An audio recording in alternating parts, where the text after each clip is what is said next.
Side effects of the transplant were varied and depending on the time frame. The biggest one probably is the mental and physical fatigue and degradation that you get. As I said, it's almost like getting a reboot of the system. So you come out of it, even though everything's medically well, you come out of it feeling tired.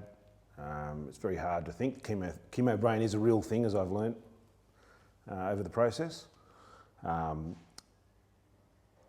that's the sort of sense of not being able to do the normal things. So adjusting to a new normal, if you want to call it that. Not being able to walk for any long distances, not being able to mix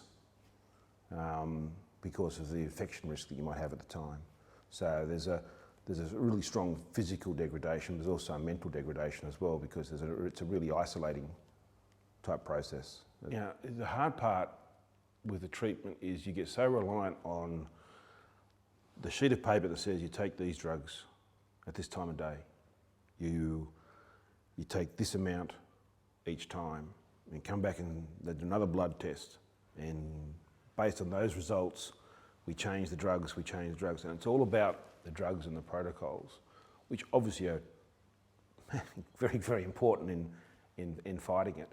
But at the same time as you're fighting a physical battle, it's a hugely mental battle. As a father, I'm trying to, sorry, I'm going to get emotional here.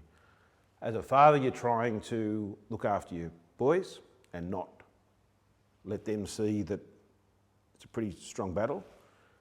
As a husband, you're trying to protect your wife from potentially going through what might happen.